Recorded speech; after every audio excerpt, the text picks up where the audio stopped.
reasons why I love you, but none of them rhyme. 9 times 9, 81. Bonnie and Clyde. We got high and sat by the Wellington sign. I had one hell of a time. It's rock and roll till I... Welcome to the Green Tea, Freedom and Truth channel. This is Tristan. It's good to have the Green Tea team back for this Wednesday, the 10th of February 2021 edition of the video log. A big thank you and much appreciation for everyone who has liked, shared, commented and subscribed to the channel. I am outside filming today in Taupo, New Zealand as it is a little bit rainy. I am under a tree getting it done. Today we're going to be talking about, is the media, the mainstream media, is it a watchdog for we the people, or is it a lapdog for its masters, the masters who pay the bills for these mainstream media organizations? Historically, the media has been the watchdog for the people. The people, the working people are out there, they're working, providing for themselves and their families, and they do not always have time to take time and research and look into different topics and subjects.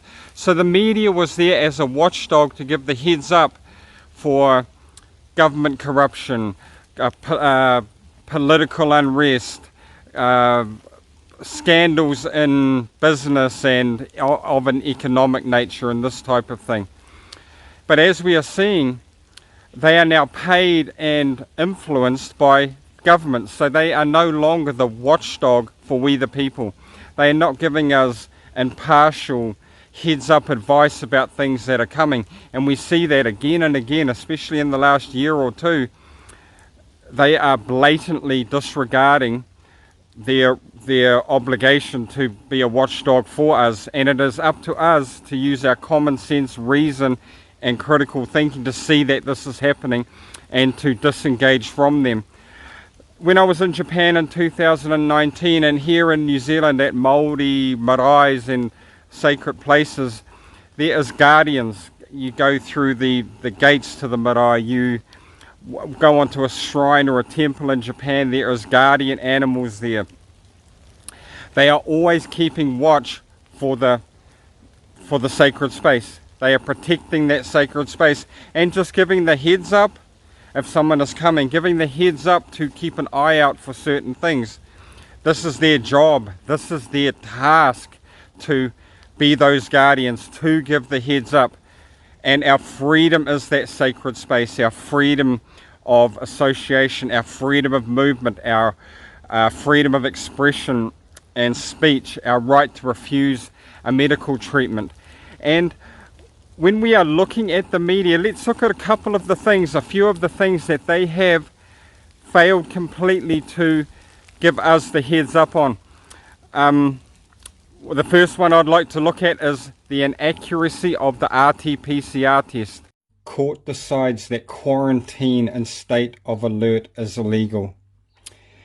The PCR test is unable to determine beyond a reasonable doubt that such positivity result corresponds in fact to the infection of a person with SARS-CoV-2 virus, says the Lisbon Court of Appeal. World Health Organization information notice for IVD users. Nucleic acid testing technologies and use real-time polymerase chain reaction RT-PCR tests for detections of SARS-CoV-2. Description of the problem. Who has received user feedback on an elevated risk of false SARS-CoV-2 results when testing specimens using the RT-PCR.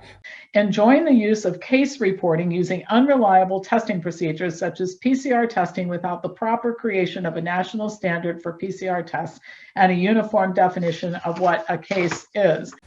Lapdogs of their masters is what I'm seeing.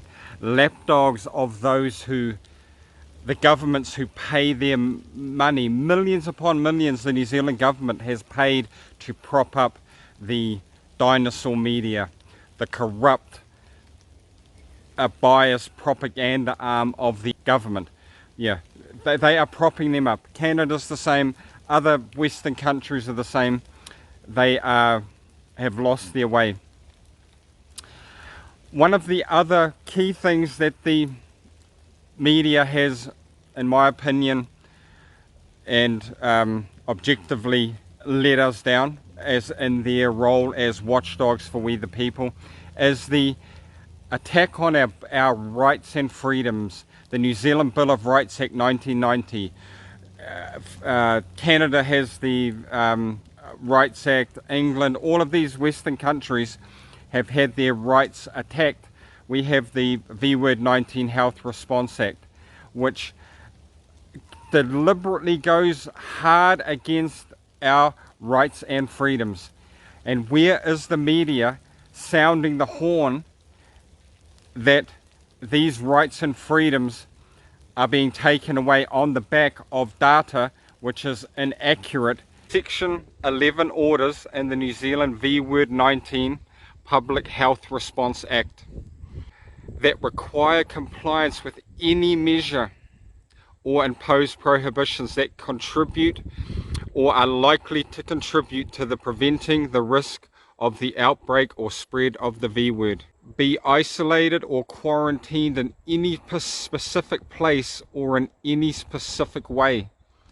The government gave themselves that power to quarantine, isolate or quarantine any person in any specific place or in any specific way.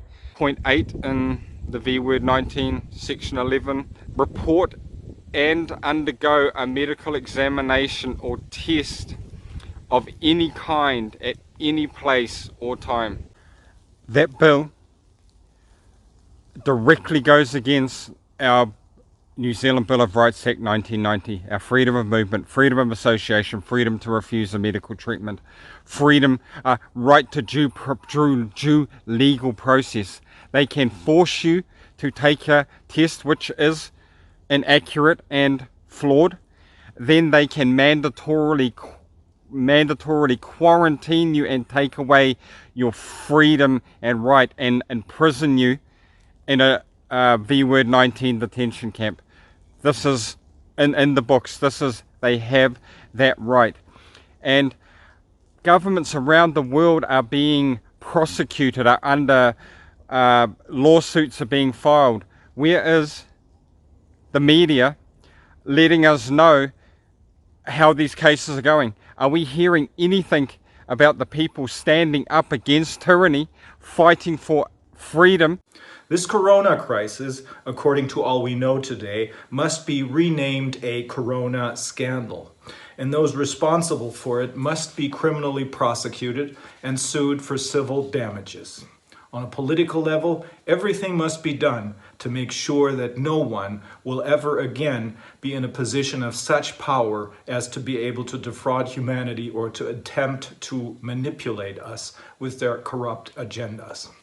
And for this reason, I will now explain to you how and where an international network of lawyers will argue this biggest tort case ever, the corona fraud scandal, which has meanwhile unfolded into probably the greatest crime against humanity ever committed. And what about the mass vax narrative? After the Gavi Alliance was established, a working party that included the International Federation of Pharmaceutical Manufacturers and Associations, IFPMA, designed policies with a global focus on new vaccine production and implementation. Global public health policies promoted by the World Health Organization have been designed by a governing board that includes the World Bank and members of many commercial vaccine manufacturers whose products are promoted by Gavi. The advice provided by Gavi, World Health Organization, is influenced by the IFPMA and pharmaceutical companies whose representatives can attend meetings and present information. And any one of these points is a scandal. It is a scandal. The conflict of interest, the dishonest way things are being done, things that are being hidden from we the people, that are becoming uncovered. You only have to have a cursory investigation to see that this is factual evidence and it is going on. And yeah, we are now the watchdog of freedom. We, the people, we with the eyes to see it, we are the watchdog now, because the media is the lapdog of its master. It is no longer serving we the people. Please like, share and subscribe to the channel. Have courage, speak your truth, support each other, have faith and have fun. Peace out.